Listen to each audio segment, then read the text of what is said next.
Good morning, everyone, and welcome to day two, the final day of the 2023 Infectious Disease and Climate Change Forum. I want to quickly remind everyone that we are offering simultaneous translation for all sessions. And so to enable interpretation, you can click on the globe icon at the bottom of your screen and select French or English. If you experience any technical difficulties with the interpretation, we've found that if you exit the call and rejoin and then select your language, it seems to fix it, but we appreciate your patience with the technology. We want to acknowledge that the Canadian Public Health Association's office is situated on the ancestral and unceded territory of the Algonquin Anishinaabe. They have been the guardians of this land for a millennia, and we are grateful for the example their stewardship provides. CPHA is committed to working with all First Nations, Inuit, and Métis peoples and their governments in realizing meaningful truth and reconciliation. If you have any questions for our presenters today, you may submit them using the Q&A button at the bottom of your screen. And we have enabled the chat today as well. So if you have any comments, thoughts, or resources that you would like to share, you may do so in the chat. However, the chat is not being monitored for questions, so please use the Q&A function for any questions that you may have, and our moderators or myself will read them out at the end of each session. We have two wonderful panels for you today, followed by a closing plenary. So without further ado, I will hand it over to our first panel titled, Let's Talk About the Infectious Risks and Public Health Benefits of Urban Green Spaces in a Warming Climate. And our panelists are just joining us now. Welcome, panelists.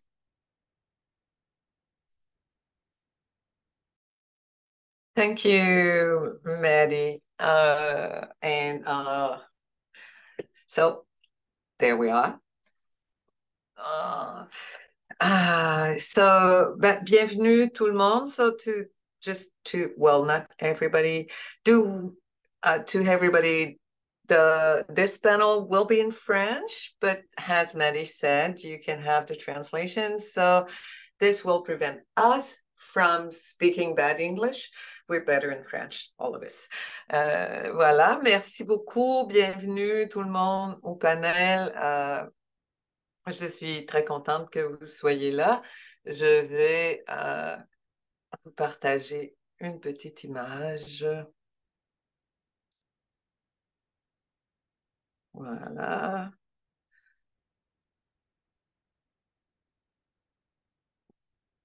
Alors voilà.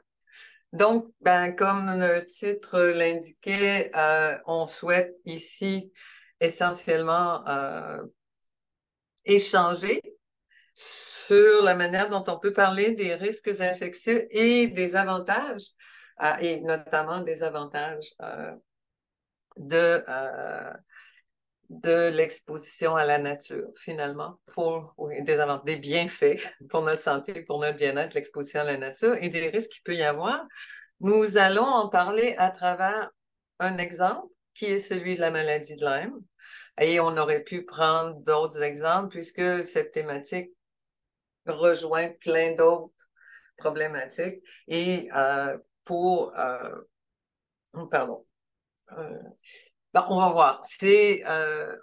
Par rapport à la maladie de Lyme, on entend, on lit des messages de santé publique, attention, tic, danger, et les maladies peuvent être, la maladie de Lyme peut être sérieuse, peut avoir des effets. Mais en même temps, on entend aussi aller dehors, aller jouer dehors, mais va-t-on s'habiller avec un scaphandre pour aller jouer dehors au cas où il y aurait une tique quelque part dans notre potager? C'est le genre de questions qu'on peut se poser. Ça devient des communications complexes à faire et c'est ce dont on va parler aujourd'hui ensemble. Auparavant, une petite minute pour vous dire qui sont les deux groupes qui organisent cette activité et qui est la personne qui est en train de vous parler aussi actuellement et quels sont les panélistes qui vont vous parler. Donc, je suis Joanne Saint-Charles, je suis la directrice de l'Institut Santé et Société, qui est un institut qui regroupe beaucoup de chercheuses et chercheurs, qui est basé à l'Université du Québec à Montréal et qui regroupe beaucoup de chercheurs et chercheuses qui s'intéressent particulièrement aux questions des inégalités en santé, de la prévention et généralement dans des perspectives qui sont transdisciplinaires, partenariales, en collaboration avec les milieux directement, dans l'idée évidemment de s'assurer le plus souvent qu'il n'y ait pas de monde malade plutôt que donc, on est plus sur le côté généralement prévention et on collabore depuis un bon moment déjà sur les questions unissant les problématiques de société, de santé humaine et de santé animale avec nos collègues du GRÉSO dont Hélène va nous parler. Merci, Joanne. Bonjour tout le monde. Merci d'être là. Donc oui, effectivement, le GRÉSO, c'est un organisme, donc le groupe de recherche en épidémiologie des zoonoses et santé publique. C'est un regroupement de chercheurs de l'Agence de santé publique du Canada, justement, de la Faculté de médecine vétérinaire de l'Université de Montréal et plus récemment de l'Agence canadienne de l'inspection des aliments. Et depuis plus de 20 ans, donc, ce groupe se penche sur principalement les méthodes épidémiologiques pour mieux comprendre la transmission des agents infectieux entre les humains et les animaux et les humains. Plus récemment, justement, de par la collaboration avec le groupe de Joanne et puis aussi simplement les conditions mondiales, le GRÉSO fait de plus en plus de recherches et d'avancées sur les méthodes quant à l'approche Une seule santé, qui est quand même une approche très nouvelle. Et quelles sont les meilleures méthodes pour comprendre cette interface entre les humains, les animaux et l'environnement requiert de travailler avec plein de domaines de recherche. Alors, comment on met tout ça ensemble, c'est quand même un défi. Puis, je crois qu'aujourd'hui, on va vous donner un petit peu un exemple de comment on peut commencer à penser à ces interactions-là et comment mieux les étudier, mieux les comprendre pour par la suite mieux communiquer avec le public sur les risques et les bénéfices d'avoir plus de contact avec la nature. Alors voilà, sur ce, je me tais et je te redonne la parole, Joanne. Merci beaucoup, Hélène. Donc, j'ai vu dans la conversation là, des personnes qui veulent la traduction. So I repeat that if you would like to have translation, you can use the right button down on your screen and have directly translation since this panel will be in French. And there won't be a lot of slides, so don't worry, everything that's on the slides will be said out aloud, so you'll get everything out of it. Ce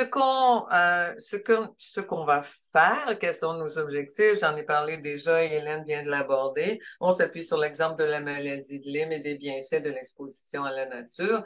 Et on part du principe qu'il n'y a pas de recette simple pour communiquer la complexité. Et ce qu'on vise beaucoup, c'est de favoriser un dialogue entre diverses perspectives et aussi être sensible particulièrement aux inégalités qui, même dans le volet de la communication, peuvent se manifester très rapidement.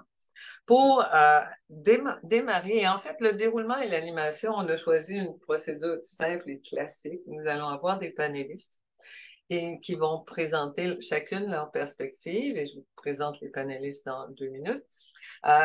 Et ensuite, on va inviter vos questions et vos commentaires pour favoriser la discussion. Comme on est en mode webinaire, ça va être essentiellement un échange, mais je vais me charger de l'animation. N'hésitez pas si jamais une de vos questions disparaît dans la séquence, vous pouvez toujours y revenir si je vois que vous avez passé, si vous voyez que j'ai passé tout droit sur votre question. Nous devions avoir 3 personnes avec nous. Nous devions accueillir Nathalie Smith, qui est une personne atteinte de la maladie de Lyme et qui s'implique aussi dans les activités de l'Association québécoise de la maladie de Lyme, dont je vous mets le lien vers le site de l'association dans la conversation. Malheureusement, elle n'a pas pu se joindre à nous parce que sa santé ne lui a pas permis. Donc, on lui souhaite d'aller mieux le plus rapidement possible. Mais nos 2 autres panélistes sont avec nous. Alors, nous allons accueillir Camille Guillot. Camille, donc, a fait des études en médecine et a gradué en 2016 à Édimbourg, en Écosse. Elle a obtenu un doctorat en épidémiologie à la Faculté de médecine vétérinaire de l'Université de Montréal, tout récemment. Et elle fait présentement une résidence en santé publique à l'Université de Sherbrooke et elle va pouvoir nous parler de manière beaucoup plus claire et explicite, notamment de la maladie de Lyme et du travail qui est fait avec les populations de ce côté-là. Marilyn Vivion est professeure adjointe sous octroi au département de médecine sociale et préventive à la Faculté de médecine de l'Université Laval et chercheuse universitaire au Centre de recherche du CHU de Québec. Ses projets de recherche portent sur les pratiques informationnelles des personnes en situation de vulnérabilité et les liens entre la surabondance d'informations, la désinformation, les comportements de santé. Alors, comme vous voyez, on a avec nous des spécialistes qui peuvent vraiment aborder la question qui nous concerne aujourd'hui. Et Marilyn s'intéresse notamment aux approches participatives et à la co-construction des messages en santé publique. Si je crois que nous avions convenu que ce serait d'abord Camille qui prendrait la parole. Est-ce que je me trompe? Non, c'est bon.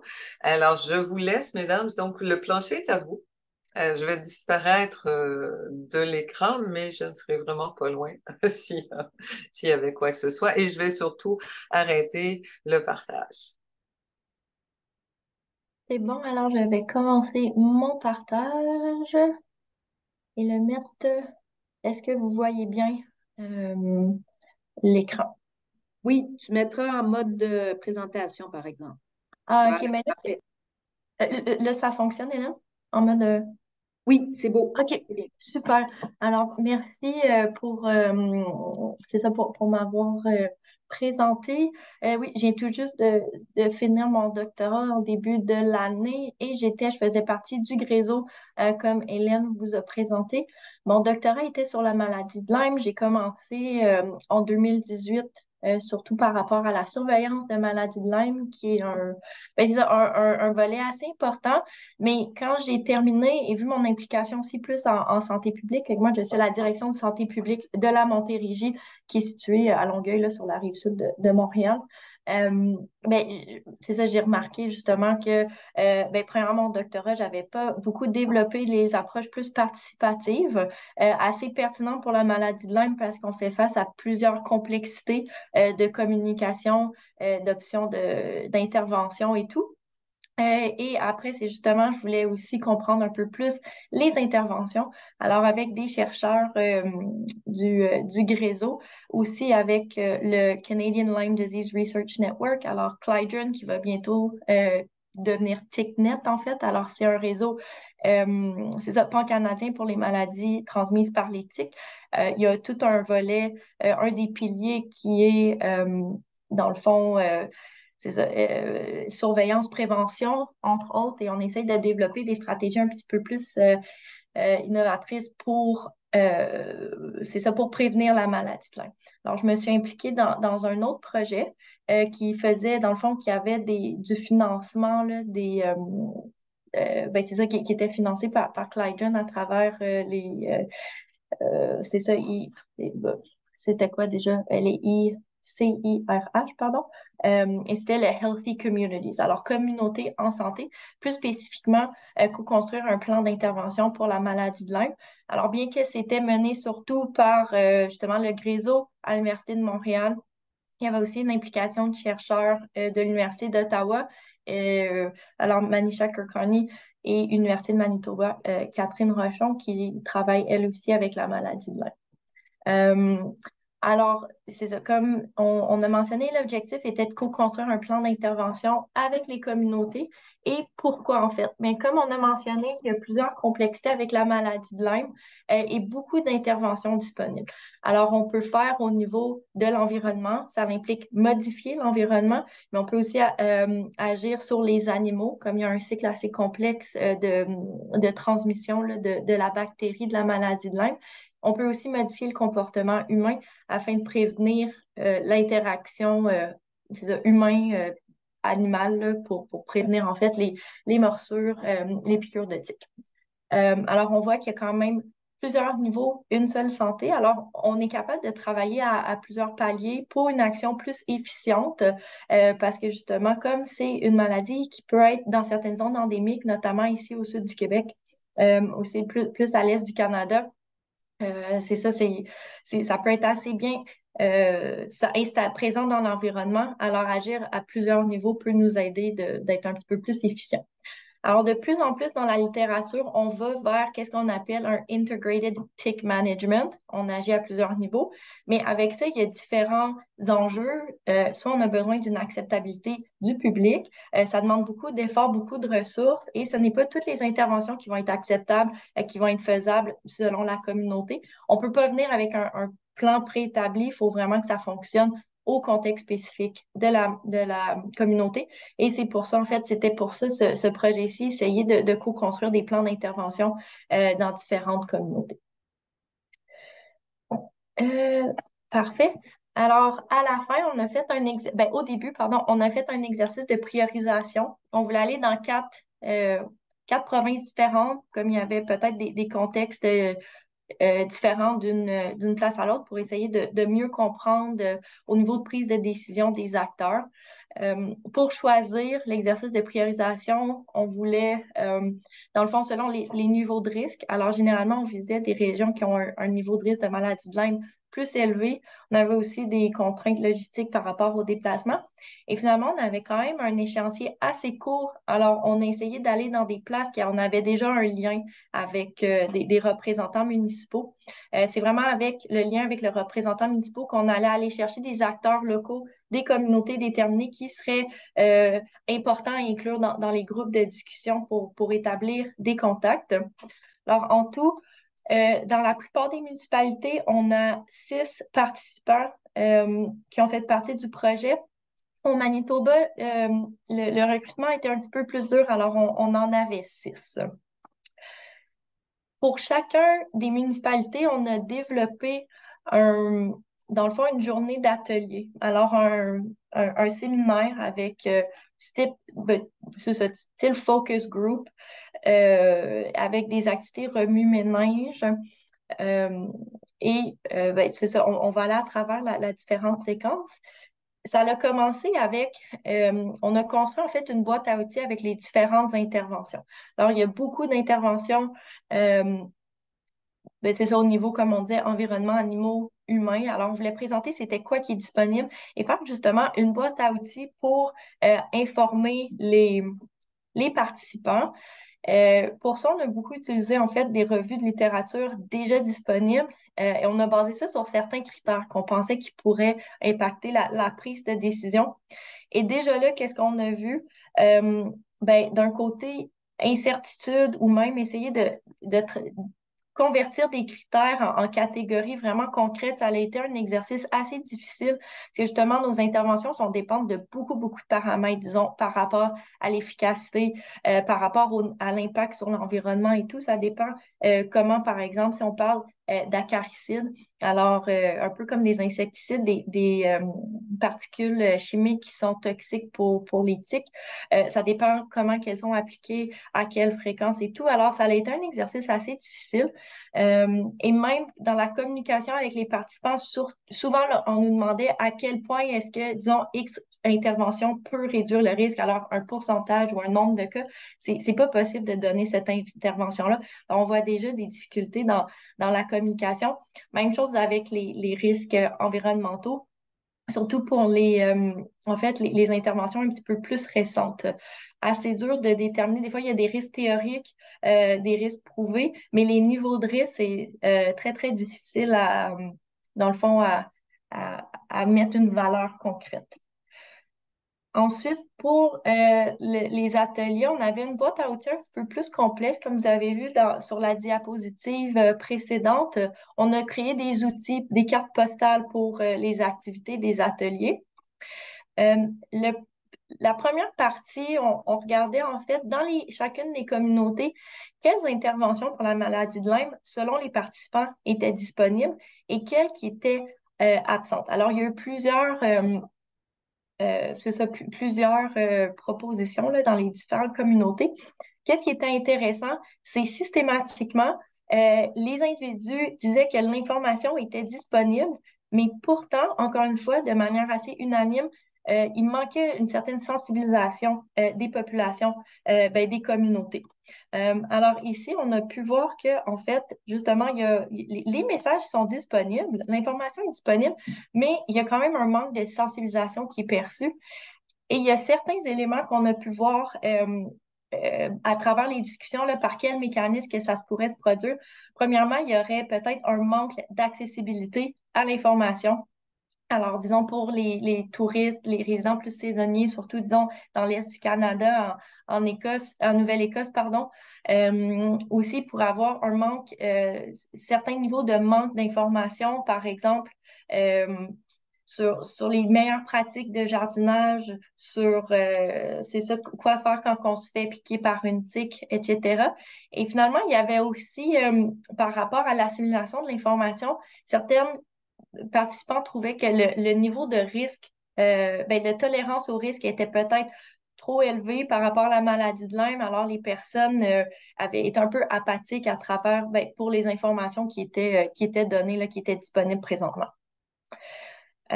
Pour les prochaines étapes, on a pu définir des objectifs, c'est ça, pour les plans d'intervention, qui a été un exercice assez difficile.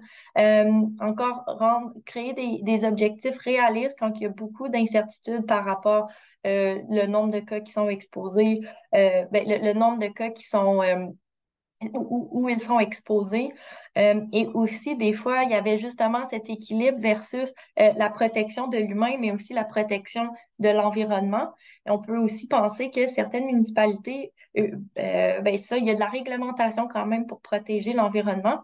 Par exemple, pas de pesticides, pas, c'est ça, on coupe pas le gazon, etc. Et qu'il y avait quand même un certain désaccord par rapport à ces objectifs-là, qu'est-ce qu'on devrait prioriser. Et après, justement, dans le où, eh bien, souvent, qu'est-ce qui ressortait, c'était justement, on voulait faire des interventions au niveau des parcs, en fait. C'est ça, au niveau des espaces verts ou même des maisons proches de ces espaces verts-là. Certaines communautés étaient plus d'accord d'aller de l'avant avec des interventions qui modifiaient l'environnement, tandis que d'autres non. Et finalement, pour les contraintes, une autre partie plus intéressante là, du projet qui était soulevée, c'était par rapport à tout ce qui est les enjeux de communication. Alors, les participants, encore une fois, dans chacune des communautés, ont vraiment soulevé tous les aspects de complexité de la communication par rapport à l'incertitude avec l'information qui est disponible ou un peu un manque de consensus qui par la suite crée des vues divergentes et de la controverse. Alors, beaucoup des participants ont identifié que la maladie de Lyme était vraiment un élément de controverse, soit par rapport au diagnostic, par rapport justement à l'équilibre, en fait, les trade-offs qu'on veut faire entre les interventions sur l'environnement, la protection de l'humain. Et à la fin, qu'est-ce qu'il peut faire? C'est justement des objectifs ou des buts contradictoires. Alors, on voit vraiment que ça peut faire des barrières entre les acteurs, avoir un impact sur le leadership.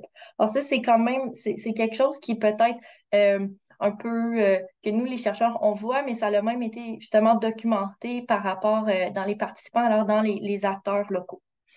Et là, finalement, je vais juste mentionner peut-être la dernière partie de l'atelier était vraiment de créer des plans d'intervention, alors en petits groupes et revenir par la suite ensemble. Et tout le monde identifiait quand même le besoin de mettre en place des campagnes d'information, surtout par rapport au comportement humain, qui est assez intéressant en tant que tel parce qu'on sait dans nos mesures de prévention, la prévention passive, alors quand les individus des populations ne doivent pas activement prendre des actions. Alors, par exemple, la modification de l'environnement, etc., est plus efficace qu'une intervention active. Alors, on demande aux individus, par exemple, de faire des tick-checks, de porter du linge, des pantalons longs, de mettre dans le fond des substances chimiques pour, c'est ça, pour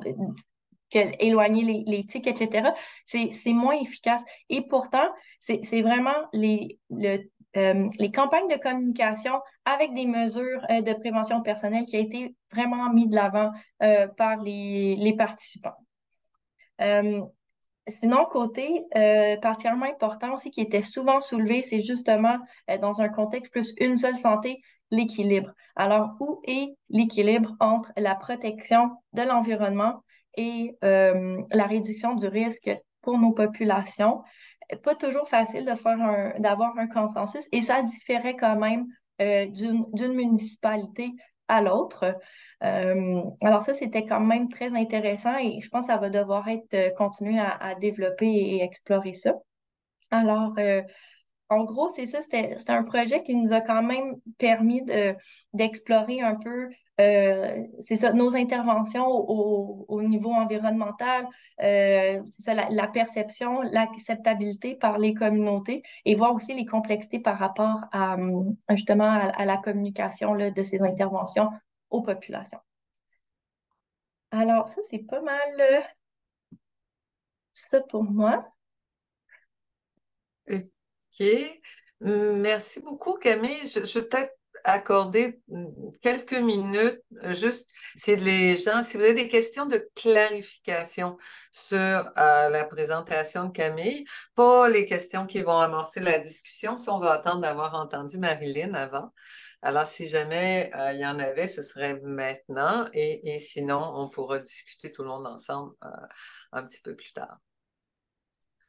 Ça a l'air que Camille, c'était vraiment clair. Alors, Marilyn, ça va être à toi. Parfait. Alors, bonjour à tous. Alors, je vais moi aussi partager mon écran. Voilà. Alors, juste me dire si vous le voyez bien. Oui, Oui, pas encore il faudrait te mettre en mode... oui, voilà, c'est excellent. OK. Et voilà. Hop, alors là, je vais juste me mettre ici. C'est beau. Donc, bonjour à tous et merci beaucoup pour l'invitation. Ça me fait vraiment plaisir d'être ici. Ma présentation, en fait, je vais vraiment être dans la continuité de ce que Camille vient de vous présenter. Juste vous mentionner quand même que moi, je ne suis pas du tout une spécialiste de la maladie de Lyme. Je travaille plus sur les messages en santé publique et j'ai beaucoup travaillé en fait avant d'être à l'Université Laval, je travaillais à l'Institut national de santé publique du Québec. Alors je suis très orientée sur les messages de santé publique. Aujourd'hui, je vais vous parler un petit peu de la co-construction, c'est-à-dire que Camille nous a présenté des ateliers de co-construction et je vais plus m'orienter sur co-construire les messages de santé publique. Comment est-ce que l'on fait ça? Alors, parfois, on peut, puis là, j'ai mis des panneaux routiers, mais la co-construction, des contradictions dans les messages, c'est assez fréquent, où parfois, on a vraiment l'impression que ce qui nous est dit, c'est très différent de l'information qu'on avait reçue 2 minutes avant, ou parfois, vraiment, les informations sont vraiment contradictoires. Et ce que ça fait, en fait, c'est ce qu'il faut vraiment prendre en considération quand on communique en santé publique, c'est qu'on s'inscrit désormais dans un écosystème informationnel qui est vraiment complexe. Il n'y a pas juste la santé publique qui communique, il y a des multitudes de canaux de communication.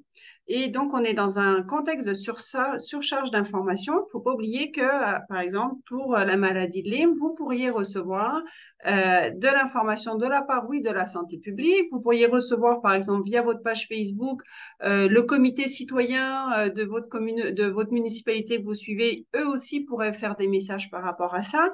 Ils pourraient éventuellement relayer des messages. L'école pourrait vous envoyer des messages. Et puis, à cela s'ajoute également la vidéo YouTube d'une personne qui va partager son expérience sur la maladie de Lyme, etc., etc. Donc, on est dans un contexte de surcharge d'informations. Parfois, on peut aussi être dans un contexte où il y a de la mésinformation. Et ensuite, on peut avoir des informations contradictoires. Donc ici, ce que l'on peut voir, c'est qu'on a d'un côté, on nous dit il faut sortir prendre l'air, il faut aller dans les espaces verts, etc.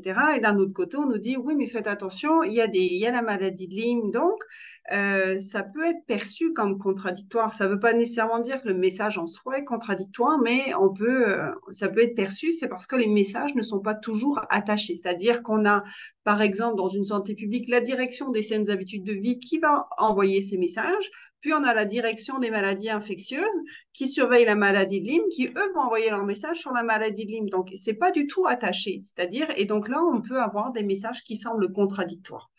Et en santé publique, la communication des risques, c'est toujours un enjeu. C'est-à-dire, il faut pas faire trop peur, c'est très difficile. Tout à l'heure, Camille parlait de trouver l'équilibre.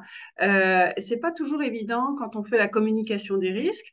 Ce que l'on peut voir, c'est que les dernières études, alors les études qui sont menées peut-être plus après la Covid, c'est qu'au niveau des risques, il y a comme une certaine fatigue. Fatigue pas informationnelle, mais une petite fatigue de OK, c'est toujours grave en fait. C'est ça qui ressort. Et donc il y a quand même une certaine fatigue, donc il faut quand même être prudent sur cet équilibre-là, à veiller à le maintenir parce que en faisant peur tout le temps, où en fait il y a une certaine lassitude et on n'y croit plus. Alors, c'est important d'être prudent à ce niveau-là. Et on peut avoir des réactions, une variation des réactions qui peuvent être possibles en fait par rapport à ça. Alors pour certains vont retenir que le message qui est sur le risque, et donc ça va leur créer du stress et de l'anxiété. C'est-à-dire qu'ils vont peut-être aller dans le bois, mais ils vont pas être bien. Ils vont pas en profiter finalement parce qu'ils auront peur. Ça va les rendre anxieux, ou ça va se caractériser par ils vont rentrer chez eux puis ils vont pas être bien, ils vont pas bien dormir parce qu'ils ont peut-être ils auront eu peur. Ce qui est pas non plus ce qu'on souhaite, parce que l'idée, c'est si on veut aller dans le bois, c'est justement pour relaxer, s'aérer les idées, etc., etc. C'est pas pour être beaucoup plus anxieux ou beaucoup plus stressé. Certains vont avoir des doutes sur, OK, la communication du risque, est-ce que ça existe vraiment? Est-ce que c'est pour vrai? Est-ce que machin? Est-ce qu'il y a un agenda caché? Parfois, on peut avoir Et puis, parfois aussi, on peut avoir des personnes qui vont être carrément dans le refus ou la négation du risque, de dire, bon, bah, écoutez, ça a toujours existé, ça a toujours été là, c'est pas plus grave que ça, etc., etc. Après, il y a d'autres personnes qui vont très, très bien réagir au message et qui vont dire, ah, bah, je vais être prudent, mais ça va pas nécessairement les inquiéter. Ils vont le recevoir. Et ça, c'est ce qu'on veut. C'est-à-dire, OK, il faut être prudent, il faut faire attention. Il y a des stratégies que je peux mettre en place, mais je vais quand même pouvoir profiter de l'extérieur. Donc là, l'idée, c'est de comment est-ce qu'on fait pour adapter nos messages. Et donc, la co-construction des messages en santé publique, c'est une avenue prometteuse. C'est sûr que je suis biaisée, c'est là-dessus que je travaille, et c'est quelque chose qui, pour le faire, en fait, quand plus on le fait, et plus on voit qu'effectivement, c'est prometteur dans le sens où les messages ont tendance à mieux rejoindre le monde. Juste pour vous dire, je vais vous présenter donc un outil de co-construction, et cet outil, il est le résultat, ça vient des résultats en fait d'un projet qui a été mené en fait sur l'étude de pratiques informationnelles auprès de groupes en situation de vulnérabilité. Alors il y avait des personnes aînées, des communautés, des membres des communautés autochtones, et des membres des communautés culturelles. Et en fait, on a fait des entrevues, plus d'une centaine d'entrevues avec ces personnes-là, sur leurs pratiques informationnelles. Et ensuite, les résultats ont été mobilisés dans le cadre d'ateliers de co-construction. Donc, il y a eu 5 ateliers de co-construction avec des intervenants d'organismes communautaires et des intervenants des autorités de santé publique, notamment des directions de santé publique à Montréal et à Québec. En fait, on s'était dit, mais qu'est-ce qu'on fait avec ces résultats-là? Concrètement, qu'est-ce que ça peut nous apporter? Et ce qui est ressorti, ce serait bien de développer un outil de co-construction pour aider en fait les autorités de santé publique et les organismes communautaires à co-construire les messages. Donc, l'outil que je vais vous présenter, c'est le fruit en fait d'une co-construction, et c'est une co-construction pour faire de la co-construction. Alors, en fait, la première chose qu'ils ont fait, qui a été fait dans cet atelier, ça a été de définir la co-construction.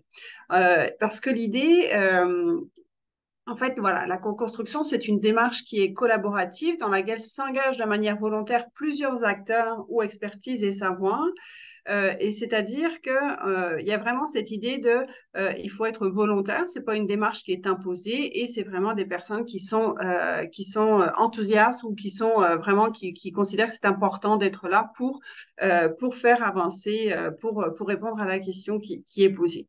Il y a vraiment un engagement dans un processus d'intercompréhension des points de vue et des besoins respectifs. En fait, ça vient du fait que parfois, les organismes communautaires mentionnaient que c'était pas toujours évident que leur voix soit entendue par les autorités de santé publique. Il y avait comme une forme de rapport de pouvoir et que c'était pas toujours évident en fait la collaboration. Et un respect mutuel et un leadership partagé, donc qui permet aux personnes impliquées d'élaborer ou de mettre en œuvre une action considérée comme commun.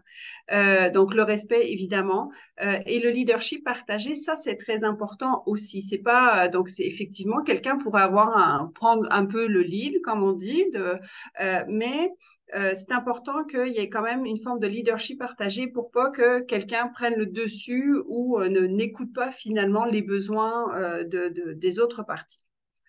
Grosso modo, l'idée, et ce qu'on voyait beaucoup en santé publique, c'est que bien souvent, il y a une forme d'approche paternaliste au niveau des autorités de santé publique. C'est en train de changer tranquillement. Donc, faut toujours nuancer un petit peu le propos. Mais bien souvent, donc, les autorités de santé publique considéraient les organismes communautaires, ou ça pourrait être les comités de citoyens, ou dans les municipalités, etc., etc. Ça peut être n'importe quel groupe finalement, la co-construction. Et donc, les autorités de santé publique tendaient à considérer les organismes plutôt comme des relayeurs d'informations. Voici le message, voici ce que vous devez transmettre. Par exemple, ils pourraient aborder un comité de citoyens pour dire voici le message sur la maladie de Lyme, pouvez-vous transmettre ça à vos citoyens, votre municipalité, etc., etc. Et donc là, on passe de relayeur d'informations à partenaire. C'est-à-dire que parfois, les messages des autorités de santé publique, le comité de citoyens ou l'organisme va regarder le message, va dire mais ça va jamais passer. C'est sûr que dans mes travaux, on travaille avec les groupes en situation de vulnérabilité, mais ça peut être par exemple des utilisateurs de drogue par injection ou peu importe. Donc, il y a des messages qui ne vont pas passer et qu'il faut adapter. C'est-à-dire que là, tout à l'heure, Camille nous parlait de municipalités qui sont plus touchées que la maladie de Lyme. Les messages ne seront pas les mêmes, par exemple, que pour une municipalité où il y en a moins. C'est-à-dire qu'il faut adapter. Et elle l'avait dit, elle l'a mentionné, il y a eu des différences entre les municipalités. C'est-à-dire qu'ils n'attendaient pas la même chose. Et ça veut dire qu'il faut adapter à chacun pour être certain que ça va être bien reçu par chaque citoyen, en fait. Et donc, il y a des défis, bien évidemment, c'est que on va peut-être pas aussi vite, c'est-à-dire c'est le temps qui peut être des enjeux. Mais ça, en fait, ce qu'il disait, c'est si on se met bien d'accord sur ce qu'on veut, il y a des choses qui peuvent aller vite. C'est-à-dire que maintenant, avec tous les outils collaboratifs, on est capable de collaborer. On n'est pas toujours obligé de se rencontrer en personne. On peut faire quelques rencontres et ensuite, on peut travailler de façon collaborative. Donc ça, c'est des choses pour minimiser. Quelqu'un soulevait aussi, c'est lent parce qu'on n'est pas habitué à en faire. C'est pas encore dans la culture de la santé publique de faire de la co-construction. Ce qui fait que c'est long parce qu'on n'a pas l'habitude. Donc plus tu vas en faire, en fait, plus tu vas gagner du temps, plus tu vas être familier avec les processus, plus ça va être facile. L'importance du partage de responsabilités, l'importance de trouver l'équilibre entre la réflexion et l'action, c'est-à-dire que parfois pour les messages, il va bien falloir réfléchir, et la nécessité également d'un langage commun. C'est que parfois, on a notre propre jargon en santé publique, et bien parfois, il faut s'adapter. C'est pas tout le monde qui parle de facteurs de risque, de déterminants de la santé, etc., etc. Ça peut sembler très anodin, mais parfois, avec certains groupes, ça peut jouer. Les conditions gagnantes pour que ça fonctionne, la confiance et la sécurité.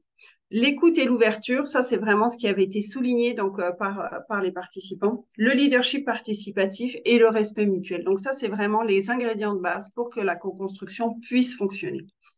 Et donc il y avait 7 étapes. Je vais juste les énumérer rapidement. Alors, il y avait d'abord préciser l'enjeu. Donc ça, c'est quoi? C'est quoi préciser l'enjeu? Ok, il y a un enjeu au niveau de la maladie de Lyme, mais qu'est-ce qu'on veut faire? Est-ce que c'est au niveau de la contradiction du message? Ok, on voit qu'on a des citoyens qui sont un peu stressés, qui veulent plus aller dehors, une personne qui veut par exemple vendre sa maison parce que elle ne, elle est trop inquiète en fait pour être là. C'est quoi l'enjeu? Et donc là, l'enjeu, on le discute en groupe. On valide également la composition du comité de co-construction. Généralement, on essaie de se retourner aussi vers des établissements ou des organisations qui sont déjà établies. Ça peut être des tables de concertation, des comités de citoyens, des organismes communautaires qui ont déjà une expertise ou qui ont déjà des accès. C'est pas la peine de toujours recréer quelque chose. Donc, il y a déjà des acteurs qui existent. Eh bien, il faut aller les chercher pour les mettre autour de la table. Ça, c'est important aussi pour essayer d'avoir le maximum de points de vue. Ensuite, on essaie d'identifier les besoins de chaque partie prenante et d'avoir une vision commune pour y répondre. Et cette étape, elle est vraiment importante parce que en santé publique, on peut avoir notre vision, nous, de la maladie de Lyme, mais le maire dans sa municipalité ou le comité de citoyens vont avoir une autre vision de la maladie de Lyme. Et donc, les besoins pour chacun des parties ne vont pas être le même. Et donc là, c'est vraiment d'en discuter. Ensuite, on détermine les objectifs du message de la santé publique, on conçoit, on diffuse et on évalue la démarche. Oups, attendez, mon PowerPoint ne bouge plus. Voilà, donc là, c'est une idée de l'outil qui a été fait. En fait, ici, on a précisé l'enjeu. Donc ici, on a par exemple dans la première colonne, on a par la santé publique et ensuite on a le besoin ou l'enjeu qui est identifié par l'organisme et puis ensuite on a la dernière case, par exemple pour la première ligne, qui parle de l'enjeu identifié. Donc sur quoi est-ce qu'on est d'accord, sur qu'est-ce qu'on a établi. Ensuite, on valide la composition du comité de co-construction et on établit les modalités. Donc là, c'est important à ce moment-là, au niveau du temps aussi, c'est combien est-ce qu'on va faire de rencontres? Ça va durer combien de temps on a? Est-ce qu'on a 3 mois? Est-ce qu'on a 6 mois? Est-ce qu'on a un mois? Comment est-ce qu'on fait pour faire avancer nos travaux? Est-ce qu'on a accès à des plateformes collaboratives? Est-ce qu'on utilise Google? Est-ce qu'on se fait des rencontres en présentiel? Est-ce qu'on se fait des rencontres à distance? Ça, c'est important de bien l'établir dès le début parce qu'on est tous surchargés, on court tous après le temps. Et donc ça, c'est important quand les personnes s'engagent dans ce processus de savoir à quoi ils doivent s'attendre. Et c'est important aussi de s'y tenir, c'est-à-dire il ne faut pas déborder. Toutes les modalités qui pourront être mises en place. Ensuite, on a la même chose pour les besoins. Et ensuite, on a la suite les différentes étapes, en fait, où à chaque fois, on les co-construit. Alors, au niveau des avantages de la co-construction, c'est que là, on arrive sur des messages qui sont adaptés. On a des messages qui répondent à des besoins, aux besoins des milieux et on a des messages qui sont généralement mieux diffusés, c'est-à-dire le canal de communication, c'est-à-dire que ceux qui sont des parties prenantes de la co-construction, généralement sont capables de rejoindre en fait les membres qui veulent, les personnes qui sont ciblées par les messages. Et donc, les canaux de communication utilisés sont plus efficaces. Donc, ça, c'est une façon de faire et ça permet également de garder l'équilibre. Et si jamais l'outil est là, je pourrais vous le mettre dans le chat aussi. Voilà. Avant de terminer, je voudrais juste remercier pour le projet tous ceux qui ont collaboré au projet. Donc, il y avait tous les participants, il y avait les membres des organismes des communautés autochtones, des membres des organismes qui venaient aux membres des communautés culturelles, et puis plusieurs stagiaires et qui ont travaillé sur ce projet. Alors, un gros merci à eux pour ce projet. Alors, c'était ce que je voulais partager avec vous. Je vais juste arrêter le partage de mon écran.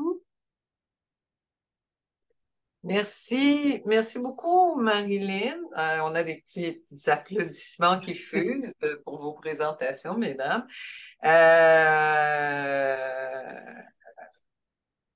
On nous demande, deux petites questions, on nous demande dans la conversation s'il est possible d'avoir une version anglaise des présentations. L'ISS pourrait certainement contribuer, mais Maddie, do you think there is a way that I can share with you the English version of the presentations? Because we could do that if people want them. Alors, je reviens. Il y avait une question que j'ai ratée tout à l'heure, Camille, à propos d'approfondir un petit peu la question de la complexité dont tu parlais. Est-ce que tu veux un peu aller? Je sais que Marilyn a abordé aussi la question de la complexité, là, mais il y avait une personne qui voulait peut-être que tu précises un peu mieux ce dont tu parlais par rapport à la complexité. Est-ce que c'était l'équilibre ou la complexité? J'avais... Excuse-moi, l'équilibre. Il n'y a pas de problème, Merci. ben, c'est quand même, ça m'a donné un petit moment pour y penser. Puis je trouve que honnêtement, la présentation de Marilyn, c'était vraiment un super bel ajout là, avec le projet qu'on a fait. Fait on était capable de faire certains parallèles. Euh, pour l'équilibre, en fait, qu'est-ce qui a beaucoup ressorti avec les conversations dans les différentes communautés? C'était qu'on avait deux valeurs en opposition principale. Alors, c'était beaucoup justement la protection de l'environnement versus la protection de la population. Souvent, c'est qu'on pouvait avoir, puis on a essayé justement dans les groupes de discussion d'avoir des représentants assez, là, on n'allait pas nécessairement pour la représentativité de la communauté, mais on voulait la diversité des opinions pour s'assurer qu'il n'y avait pas angle mort quand on faisait nos discussions. Fait qu'on est allé beaucoup chercher justement ben, des militants de la nature, là, des différents organismes communautaires, etc., qui avaient des connaissances en bioécologie, etc. Et du monde qui pouvait être plus à risque de la maladie de Lyme. Alors, soit, encore là, des représentants d'organisations plus pour les personnes aînées, des parents ou encore des personnes atteintes de maladie de Lyme ou des professionnels qui travaillent avec la maladie de Lyme. Et souvent, c'était beaucoup ça, de trouver cet équilibre-là entre on va protéger notre monde. Alors, par exemple, couper le gazon le proche ou dans des parcs. Il y avait du monde qui préférait couper le gazon dans l'entièreté du parc. Par contre, surtout, je vous dirais, au Québec, beaucoup, il y a toute la sensibilisation par rapport à la pollinisation, en fait, cet enjeu-là. Alors, il y a même des réglementations au niveau municipal qui fait que, il faut garder l'herbe d'une certaine hauteur, etc. Mais évidemment, ça peut augmenter le risque de maladie de Lyme.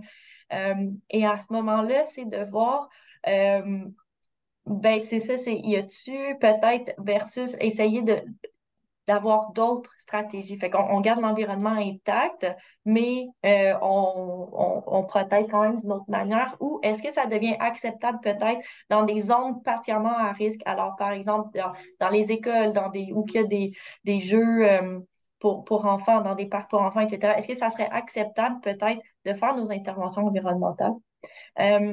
Puis je pense aussi d'autres équilibres qui est ressorti, puis aussi avec Marilyn, tu l'as mentionné dans ta présentation, là, c'est par rapport avec l'information, c'est qu'on veut donner l'information de manière transparente, parce que c'est pas aussi facile que dire que, ah oui, on va mettre de la caricide chimique partout, puis c'est réglé. Il y a beaucoup d'autres nuances à ça.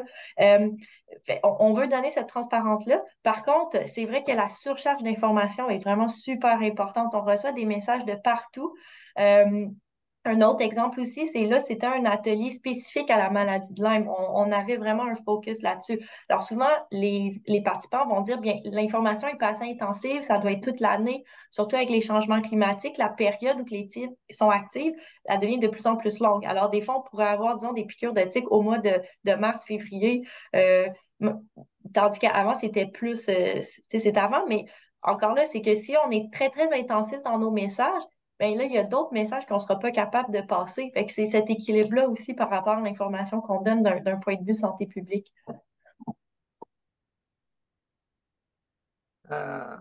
OK. Merci beaucoup, Camille, pour cette précision. J'ai il y a une question relativement à est-ce que l'outil sera disponible en anglais? En fait, je sais qu'il est disponible en français. Est-ce que c'est le projet d'en faire une version en anglais aussi? Peut-être si c'est une question de financement, pour être honnête, mais si j'arrive à le faire traduire, oui, il n'y aura pas de problème pour faire traduire. OK. Bien, merci. Merci beaucoup. Il y a une personne qui nous demande si des messages spécifiques sont nécessaires selon les audiences qui sont visées ou selon les publics cibles. Et ça, c'est peut-être une question en tout cas, qui est intéressante à répondre et peut-être pas aussi simple qu'on pourrait le parler. Peut-être je peux y aller, Camille. En fait, c'est sûr que bien souvent, on voudrait avoir un message, comme on dit, one size fits all, puis ce serait juste merveilleux si le même message pouvait rejoindre. En fait, c'est sûr que le message général va rejoindre peut-être une bonne partie de la population et va rejoindre adéquatement une bonne partie de la population. Donc, on peut quand même continuer à faire ces messages généraux, mais après, il y a toujours des groupes euh, pour lesquels il faut adapter. Je prends par exemple, on peut faire un message général sur la maladie de Lyme ou sur comment se protéger quand on va à l'extérieur, etc. Mais ensuite, quand on est des citoyens qui habitent proches, comme Camille le mentionnait, à Saint-Bruno, là, il faut adapter le message. Et puis après, il y a peut-être des groupes qui sont plus à risque. On peut penser notamment aux chasseurs, aux pêcheurs, à ceux qui sont vraiment tout le temps en plein air. Les chasseurs, il faut peut-être passer par l'association des chasseurs voilà, je ne sais pas si ça existe, mais bon, bref, il doit bien y avoir un regroupement de chasseurs à quelque part. Bien, peut-être que c'est de travailler avec eux pour mieux sensibiliser. Et ça, c'est un travail important à faire et peut-être qu'il n'est pas encore suffisamment fait. C'est-à-dire qu'on va le faire pour certains groupes, mais, euh, mais voilà. Donc oui, et là, ça prend des ressources. Là, je suis consciente que c'est très facile à dire, mais ça prend des ressources, ça prend du temps. Et c'est peut-être pas toujours ce que l'on a. Mais idéalement, voilà, on parle pas aux parents de la même façon qu'on parle à des chasseurs, par exemple. Alors, je crois qu'il serait important de cibler, d'adapter les messages en fonction de certains publics cibles qui sont peut-être plus à risque, par exemple, pour la maladie. Pas plus à risque, mais plus de chances d'être exposés, je pense, à la maladie. Je ne sais pas si Camille, tu veux compléter. Ouais, vraiment très d'accord avec ça. Puis il y avait deux, tu sais, en parlant communauté, c'est ça, des vecteurs d'information principaux, là. Puis Marilyn, je ne sais pas si ça a été dans tes travaux et tout, mais souvent, il y avait souvent des parallèles avec la COVID. Dans le sens que, tu sais, on disait, ça prend comme un changement de norme sociale par rapport aux mesures de protection individuelle pour la maladie de Lyme. Et souvent, tu sais, le changement de normes sociales, c'est pas si évident que ça, c'est assez complexe. Il y avait des participants qui sentaient pas, tu sais, ils se sentaient un peu impuissants face à ça, tandis que d'autres se disaient, oui, mais pendant la COVID, en fait, tu sais, on a demandé à tout le monde de faire plusieurs, tu sais, de changer leur comportement et ça a été fait. Il y a le lien évidemment avec, tu sais, c'est vrai qu'il y a de la fatigue aussi, là, fait que ça vient quand même avec des barrières. Et un des exemples, c'était justement avec les enfants. Comment les enfants, tu sais, à l'école, si on les cible, peut-être qu'ils sont un petit peu plus, moins réticents au changement, plus flexibles, on peut les influencer. Dans les groupes, ça a beaucoup été identifié comme, c'est ça, c'est un vecteur potentiel versus d'aller vers les parents. Alors, à ce moment-là, c'est sûr, le message doit être devrait être adapté aux enfants, puis voir comment on l'intègre, tu sais, dans un cursus scolaire. Tu sais, les professeurs sont déjà surchargés, c'est quand même une autre charge qu'on attribue aux professeurs. Fait que ça, c'était quand même tu sais, intéressant comme suggestion de la part des groupes. Puis par rapport, je pense, à un peu la segmentation du message, bien, c'était souvent identifié qu'il y a deux groupes de personnes, dans le sens le monde qui est peut-être trop anxieux, alors qu'ils vont arrêter d'aller faire des activités dehors, ils vont tu sais, justement aller jusqu'à déménager des fois dans des cas vraiment très extrêmes, s'isoler complètement, rester à l'intérieur, et versus le monde ils ont une très, très haute tolérance du risque. Puis là, il faudrait un peu, c'est ça, retourner dans le milieu. Mais tu sais, c'est encore le facile à dire, c'est pas si difficile que ça, là. Pardon, c'est pas si facile que ça en réalité. Merci beaucoup. J'ai deux questions. Je vais passer à la deuxième et revenir à la première ensuite, parce que je pense que la deuxième est comme relativement rapide à répondre. La question, c'est êtes-vous intéressé à collaborer à travers le Canada pour mettre de l'avant cette approche? Donc, je pense particulièrement, Marilyn, de votre outil. J'imagine que la réponse est oui. Oui, oui, oui.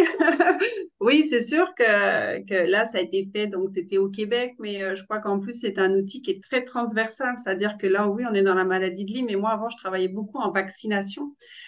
Et en fait, le projet, la co-construction, les participants, quand ils ont élaboré, parce que c'était un projet qui portait sur les pratiques informationnelles en période de pandémie, avait en tête beaucoup la vaccination, comment rejoindre. Donc, c'est vraiment un outil qui est transversal. Donc, moi, je serais vraiment intéressée, effectivement, puis sur d'autres thématiques aussi, d'aller, parce que vraiment, je pense qu'il y a une avenue prometteuse avec la co-construction. Donc, oui, je serais vraiment intéressée. Merci. Je mets dans la conversation l'adresse courriel de l'Institut Santé Société, si vous souhaitez rejoindre les participantes ou avoir une version en anglais des diapositives, vous pouvez nous envoyer un message. Ça va nous faire plaisir de vous répondre. Sinon, Caroline a une question. Donc, j'en profite. Les deux prochaines questions viennent de Caroline et de Jenna. Ce sont des complices, puisque Caroline et Jenna sont les deux personnes qui ont beaucoup contribué à l'organisation de cette activité. Et je profite de l'occasion pour les remercier.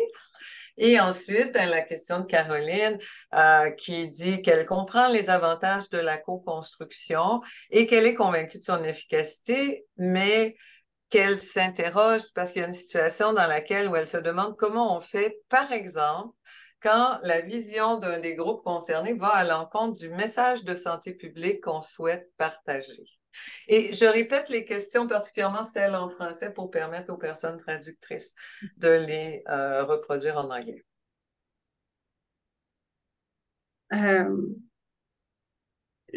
Je peux y aller.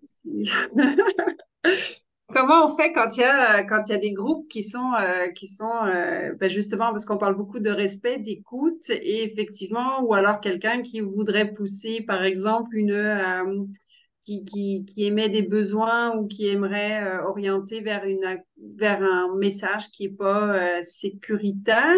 Euh, c'est vraiment, je pense, l'instauration d'un climat de confiance. C'est vraiment par l'écoute et de ramener quand même, de ramener les arguments et juste de dire, de ramener sur l'enjeu en fait. Qu'est-ce qu'on veut? C'est quoi l'enjeu? L'enjeu, c'est on veut protéger la population. Et donc, je pense que ça va être en travaillant là-dessus. Ensuite, bah, c'est sûr que s'il n'y a pas du tout d'entente, ben, la co-construction peut ne pas fonctionner. Parce que voilà, si vraiment il y a quelqu'un qui a une vision diamétralement qui dit que la maladie de Lyme, par exemple, ça n'existe pas, qu'il faut rien faire et que c'est juste un petit peu, admettons, il y aurait quelqu'un, je ramène, je m'excuse, je ramène encore à mon domaine de recherche, mais quelqu'un qui dirait que la vaccination, c'est il faut pas, quelqu'un qui dirait il faut pas vacciner. Ça ne marche pas. Mais par contre, pour amener une situation concrète, ce qui se passait dans le temps de la pandémie, et là, il y a eu parfois des tensions entre les autorités de santé publique et les organismes communautaires, parce que les autorités de santé publique disaient aux organismes, si vos usagers ne se font pas vacciner, vous devriez cesser de les servir. Et parce que c'est la vaccination comme ça va les obliger à se faire vacciner. Et là, les organismes communautaires, ils disaient, ben non. Et c'est pour ça là que ça a été que l'outil est venu de dire, moi, ma mission là, c'est pas la vaccination. Ma mission, moi, c'est de servir des usagers, c'est de m'assurer que la priorité, c'est qu'ils soient bien installés, parce que c'était surtout pour les communautés culturelles.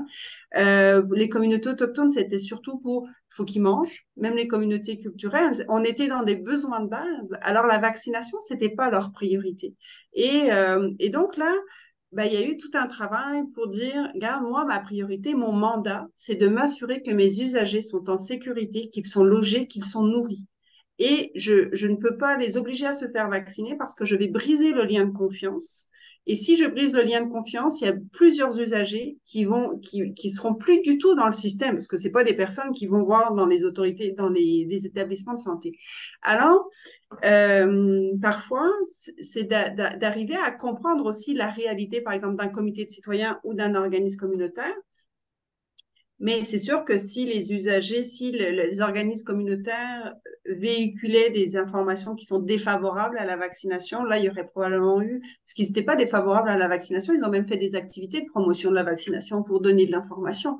Mais c'est ça.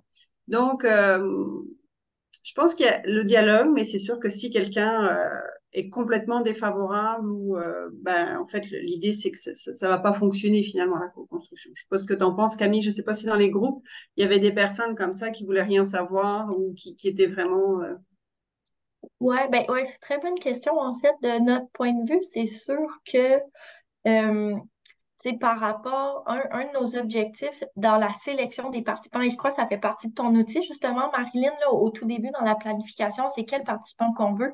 L'idée, c'est d'avoir quand même des vues, c'est ça, essayer de représenter le plus possible toutes les vues. Il va y avoir une certaine balance. Fait qu'il n'y aurait pas quelqu'un qui est peut-être trop, pas trop, mais tu sais, des visions beaucoup d'un sens, des protections de l'environnement. On va bétonner tout comme tout un parc naturel versus quelqu'un qu'on veut même pas informer, tu sais, pour pas créer de l'éco-anxiété, dans le fond, de l'anxiété par rapport à l'accès à l'extérieur. Fait qu'essayer d'avoir un groupe assez hétérogène pour qu'ils se balancent.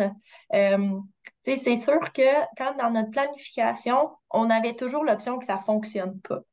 Nous, c'était aussi un projet de recherche. Alors, on avait des objectifs de recherche. On voulait essayer de mettre le plus possible avant les objectifs de la communauté, mais ça restait quand même d'une valeur de recherche et de compréhension. Si ça n'allait pas fonctionner, il y avait quand même des leçons à apprendre. Fait qu'il y avait toujours cette possibilité que la co-construction ne fonctionne pas. Puis l'autre chose, c'est que pour nous, en fait, un des avantages, c'est que notre objectif, c'était vraiment une problématique qu'on pouvait bâtir une vision commune. Alors, on n'allait pas au niveau du traitement, on n'allait pas au niveau du diagnostic, on voulait vraiment la prévention très primaire là, de réduction des piqûres de tiques. En général, tout le monde peut quand même s'entendre là-dessus. C'était beaucoup plus facile justement d'essayer d'avoir un but commun et de travailler vers là ensemble. Je dois dire, on a eu 4 groupes de discussion, c'est pas énorme.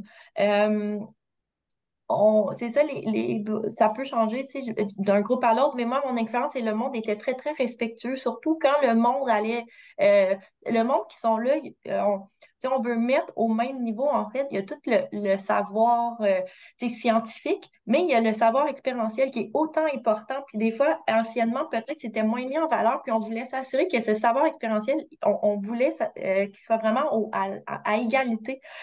Alors, ce moment-là, quand le monde allait tirer de leur expérience, personnel, le groupe en général restait très respectueux de ça et très ouvert aussi.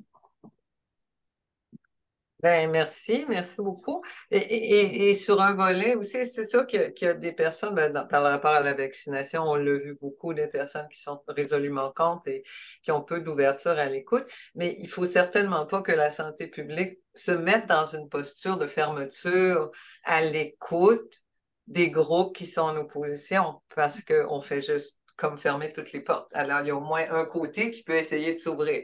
Il n'y a pas de garantie que ça va fonctionner. La question suivante, euh, c'est la question suivante, c'est comment l'augmentation de la maladie de Lyme, comment elle est liée au changement climatique et aussi, les changements climatiques causent d'autres problèmes. Est-ce qu'il y a des possibilités de synergie avec d'autres groupes? Est-ce que la collaboration avec les groupes exige des méthodologies différentes que la collaboration avec la population en général? Je peux commencer pour la première partie de la question, comment les changements climatiques augmentent le risque de maladie de Lyme. C'est ça. En général, qu'est-ce qui arrive? Les tiques proviennent beaucoup à la base là, La maladie de Lyme, c'est pas une nouvelle maladie, hein. Il y a des analyses génétiques datent la bactérie là, de 60 000 ans. Alors, c'est vraiment pas nouveau. Qu'est-ce qui est arrivé, par contre, au moment de la colonisation, c'est qu'il y a eu beaucoup de chasse chez les cerfs. Et les cerfs, en fait, sont un autre reproducteur. Alors, les tiques se rencontrent, disons, sur un cerf, ils vont se reproduire. Alors, quand on a une baisse de population de cerfs, on peut voir une baisse de densité de tiques. Et notamment, c'est pour ça, justement, qu'une de nos interventions pour réduire les risques de maladie de Lyme, c'est de réduire la population de cerfs. Fait qu'il y a ça. Et l'autre élément aussi, c'était par rapport à la déforestation. Alors, en arrivant justement au 16e siècle, là, etc., il y a eu beaucoup, beaucoup de déforestation. Donc, l'environnement pour les tiques a diminué. Dans les années 70, ben, ces tendances-là sont réversées. On a eu augmentation de population, plus de forestation, etc., qui a permis à la maladie de réémerger. Et ensuite, les tiques se transmettent, ben, se propagent dans l'espace par des oiseaux migrateurs. Alors, quand ils reviennent du sud, c'est ça, ils reviennent vers le Canada, ils vont s'arrêter un petit peu. Les tiques peuvent prendre leur repas de sang et après ça, ils les apportent au Canada. Normalement, les températures présentement ils ne tuent pas les tiques. Il fait assez chaud pour que les tiques survivent. Et l'hiver, on a une couche de neige. Avec la couche de neige, il y a un très, très bon isolant. Alors, c'est pas ça qui va tuer les tiques.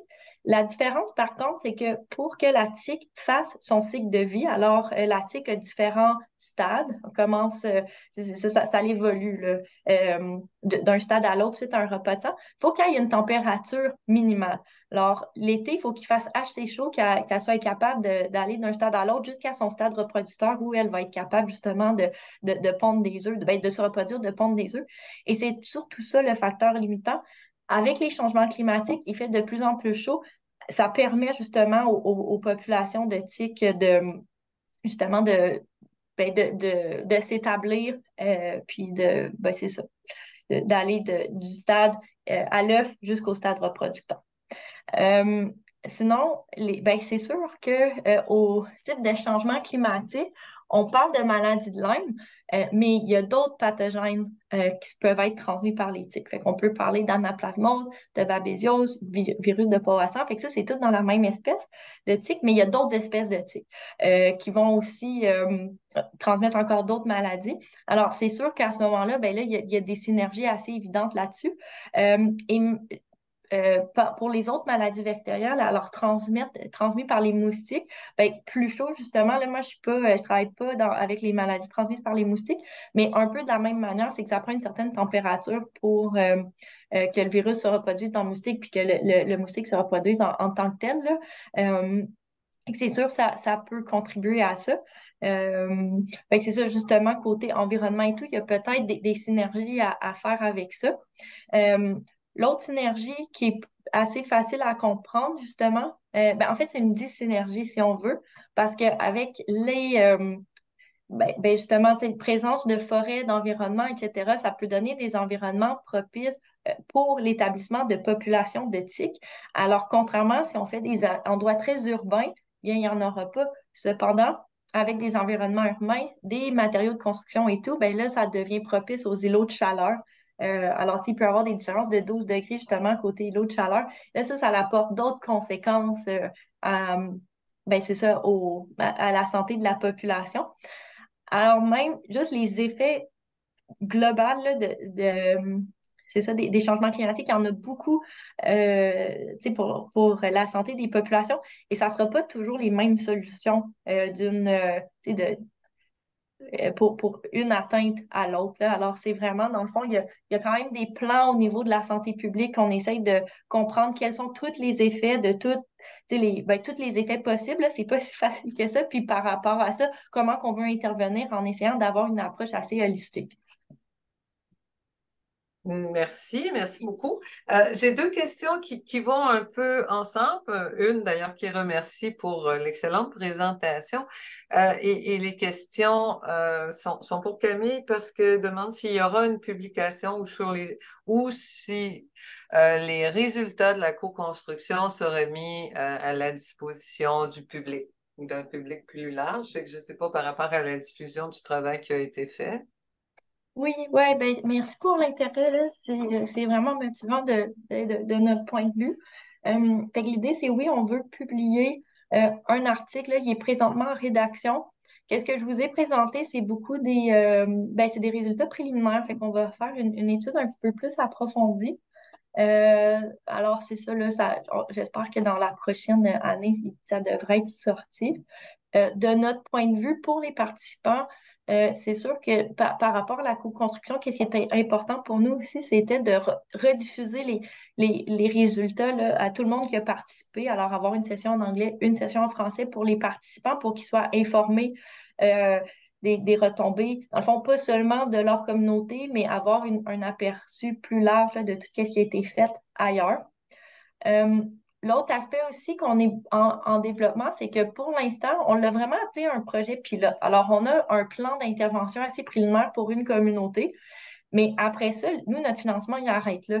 C'est sûr, pour les communautés, c'est ça, c'est qu'est-ce qu'on fait avec ce plan-là, comment on va de l'avant, comment peut-être on le bonifie, c'est qui prend le leadership.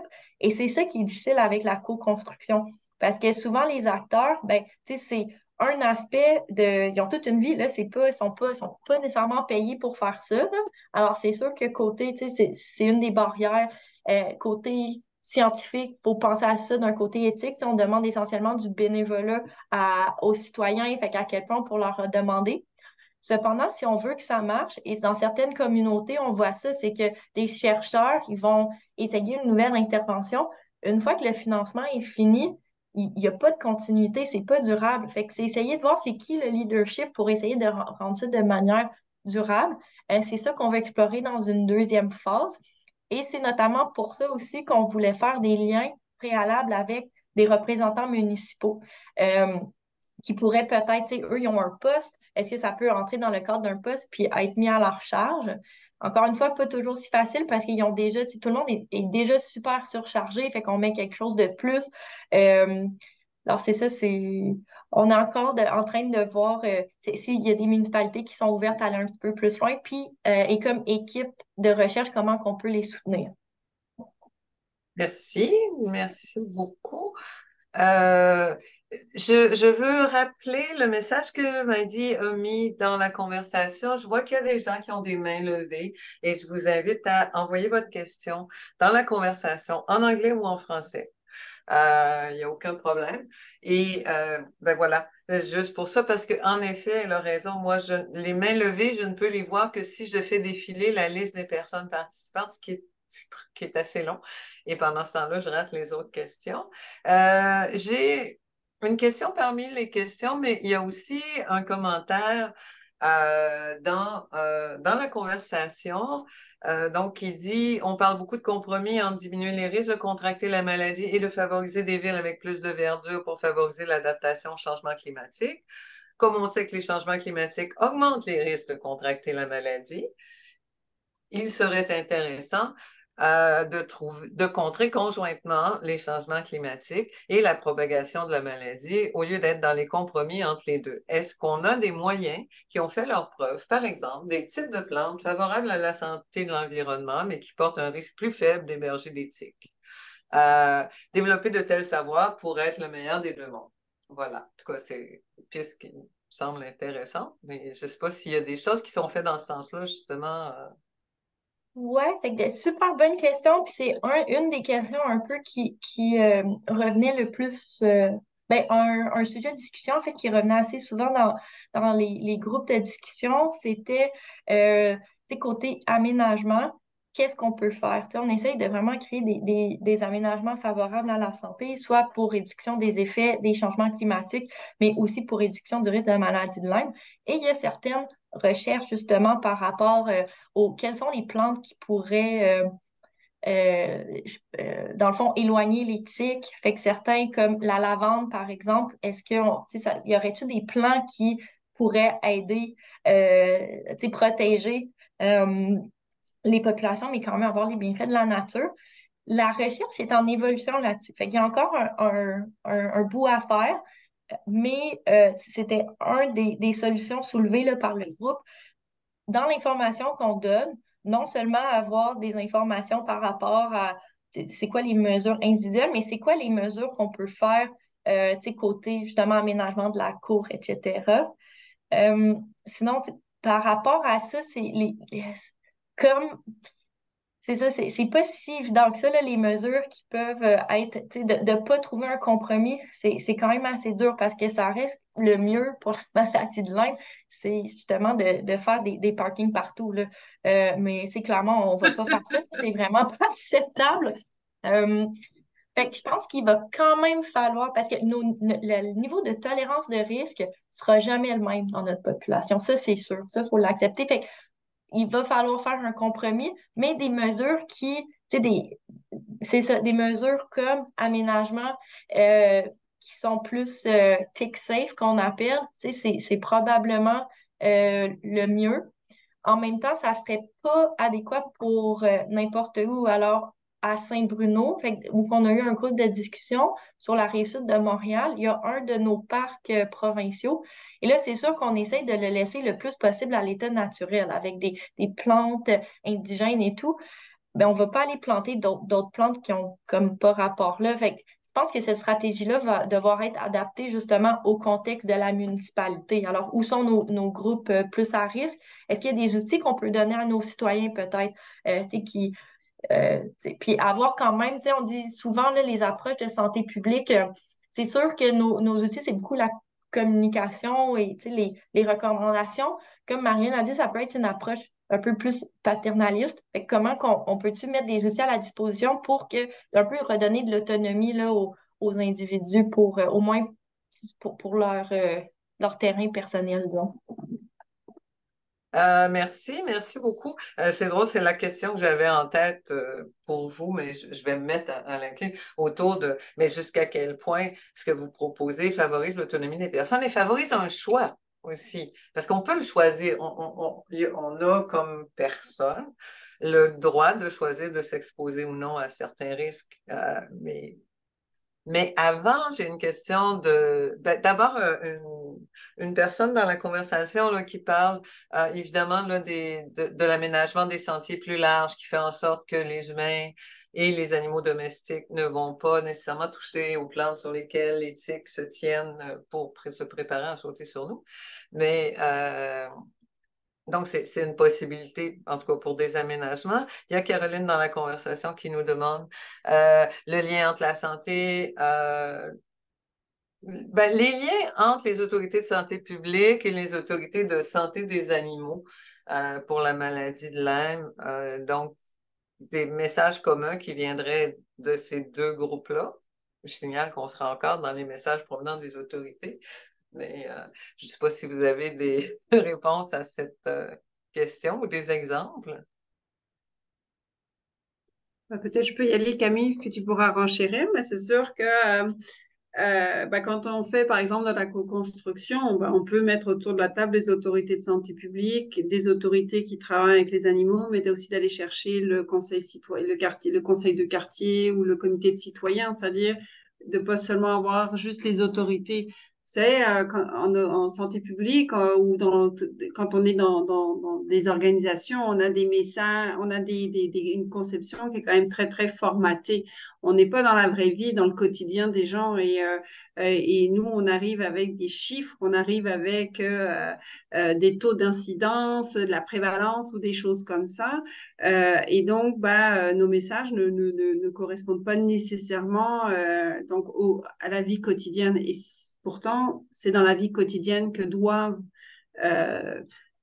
s'actualiser finalement ces messages. Donc, oui, il peut y avoir des partenariats. J'ai pas en tête de partenariat. C'est pas mon domaine d'expertise, mais je suis convaincue qu'il y a des partenariats qui doivent probablement se faire. Ça, peut-être que Camille va pouvoir vous le dire, mais il faudrait pas oublier d'aller chercher quand même les comités, enfin les gens, les conseils de quartier ou des choses comme ça.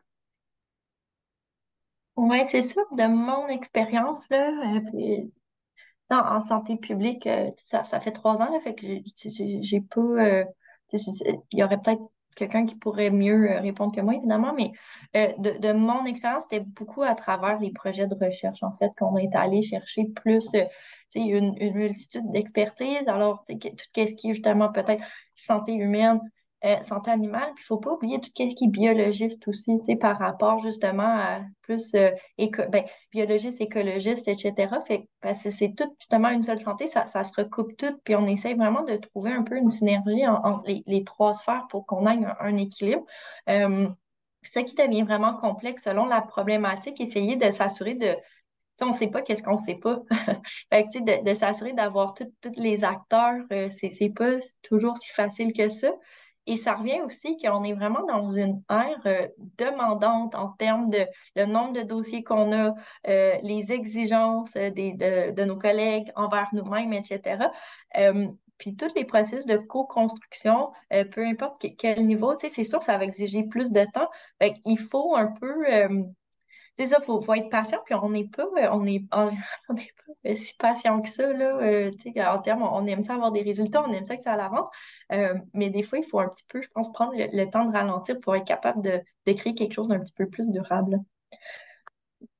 Et, euh, merci beaucoup. Mais en fait, je pense que dans une perspective de chercheuse en communication, là, c'est ma formation, vous n'avez pas beaucoup le choix que d'aller vers la co-construction parce que toutes les études montrent de manière assez claire que le modèle du déficit, c'est-à-dire le modèle qui dit versons du savoir dans la population ignare et éventuellement elle agira correctement, ça ne marche pas.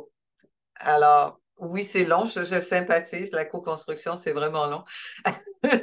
Mais en même temps, si on sait que ça fonctionne, c'est peut-être beaucoup mieux. Et peut-être que j'ai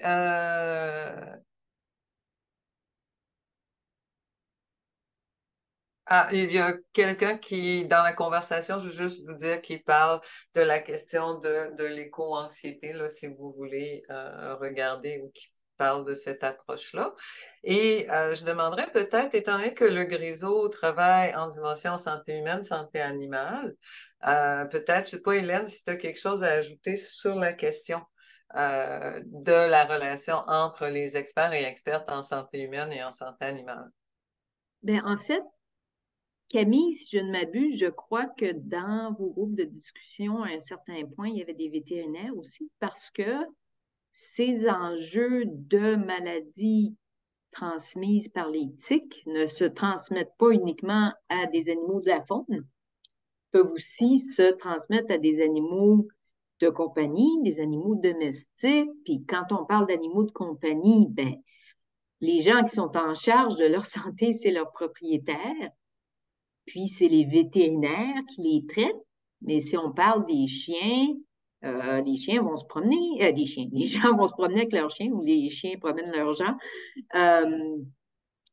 Donc ça peut apporter d'autres enjeux. Puis on peut justement, j'ai beaucoup aimé ce commentaire sur l'éco-anxiété. Est-ce qu'il y a aussi une autre anxiété qui se rajoute à celle de la santé humaine quand vient le temps de promener ton chien, sachant que le chien va surtout être plein de tiques, on le sait, à Saint-Bruno, il y en a plein. Qu'est-ce qu'on fait pour ça? Et, tu sais, certaines des conséquences de ça, ça peut être aussi plus de frais pour la santé animale, pour les propriétaires, dans un contexte où tout coûte très cher. Alors, Camille, je vais d'abord te poser cette question-là parce qu'il me semble que tu avais mentionné qu'il y avait des vétérinaires dans vos groupes. Oui, en effet, fait que dans deux des 4 groupes, on a réussi à avoir des vétérinaires. On demandait justement généralement quand on répertoriait un peu la possibilité d'acteurs, on demandait les cliniques vétérinaires avec les représentants municipaux pour avoir une contribution. Puis encore là, souvent, c'est des enjeux de temps. Ils ne peuvent pas se libérer de la clinique pour venir. Mais c'est sûr que quand ils étaient là, c'était super utile justement parce que certaines interventions qu'on proposait, tu sais, il y a toujours la réflexion, parce qu'un vétérinaire, oui, veut avoir des connaissances sur les animaux domestiques, etc., mais il y a quand même, tu sais, par rapport, pour les animaux de la faune aussi, là, même s'ils ne sont pas nécessairement spécialistes là-dedans, mais il va toujours apporter cette petite aspect-là. Et souvent, on connaît bien, tu sais, côté écosystème, etc., peut-être potentiellement des impacts, mais pas les impacts physiologiques là, sur les animaux, fait qu'ils pouvaient apporter ça. Mais comme je disais, ça, c'était beaucoup parce que de mon expérience, encore une fois, vu que c'était c'était vraiment dans le cadre d'un projet de recherche. Fait qu'on avait justement dans nos mandats, dans nos objectifs, aller chercher ces représentants-là. Dans mon travail, plus au niveau de la direction de santé publique, c'est ça, on n'a pas, je pense que ça va changer avec le temps, puis c'est surtout, ça prend du temps, puis tout le monde est surchargé avec tous leurs dossiers et tout. Puis je pense pas que c'est qu'on veut pas le faire, mais c'est juste qu'on n'a pas encore l'espace de le faire. Je pense que la co-construction, je vois depuis mon début peut-être, là, j'ai commencé en 2010, là. Fait que, tu sais, je vois que ça évolue quand même. Puis là, ça devient plus comme un gold standard quand on fait nos interventions. Fait que j'ai quand même espoir que ça va changer, mais j'ai l'impression qu'on est un peu dans une période de transition. Puis on est encore en train de distinguer c'est quoi les meilleures pratiques de co-construction. Parce que pour que ça fonctionne, il faut bien le faire. C'est pour ça qu'on a du monde comme Marilyn qui regarde ça puis qui nous dit comment bien le faire. Oui. Ben, merci. Et c'est pas d'hier que la co-construction existe, mais c'est en effet pas, c'est pas, on va s'asseoir puis ça va se co-construire tout seul. Il y a énormément de défis, il y a énormément d'ouverture à avoir. Vous deux, vous avez parlé de la question des langages qui ne sont pas toujours communs et même parfois des mots les mots sont communs, mais leur sens ne l'est pas. Ça, c'est le pire quiproquo qu'on peut trouver. Il y a une personne dans la conversation qui nous parle qui a des défis similaires en Ontario nord-ouest, en fait, si je veux. Et je ne sais pas si vous avez des exemples spécifiques à nous partager. Sinon, pour l'instant, je n'ai pas de questions, mais je voudrais quand même revenir là sur, parce qu'on approche de la fin, alors j'essaie de ne pas trop stimuler de questions, puisque les questions, ben, ça appelle des réponses, puis bon, etc. Et donc, je voudrais surtout remercier tout le monde qui a été là, rappeler que vous pouvez nous contacter si vous souhaitez avoir une version en anglais des diapositives. Ça nous fera plaisir de procéder à l'opération. Et si vous souhaitez contacter les présentatrices aussi, c'est une possibilité. Alors, et sinon, je remercie tout le monde. Merci beaucoup, Maddy. On a eu un bon soutien. Merci d'avoir été attentive aussi aux mains levées que je ne voyais pas, absolument pas.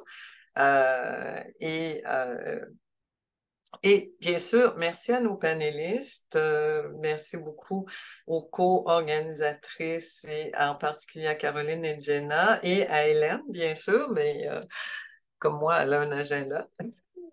Alors, si on n'avait pas eu Jenna et Caroline, je ne sais pas si on aurait pu se rendre aujourd'hui. Alors, voilà. Pour nous, ça termine la présentation, je crois bien. Il n'y a pas d'autres questions de dernière minute qui sont sorties, mais je pense que tout le monde, merci encore. Merci encore de nous avoir accueillis, tout le monde, puis d'avoir été là pour faire la présentation. Voilà.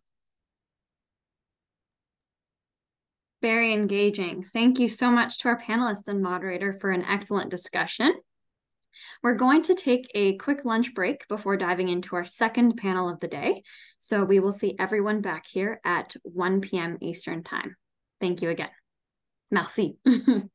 Merci. Tout le monde.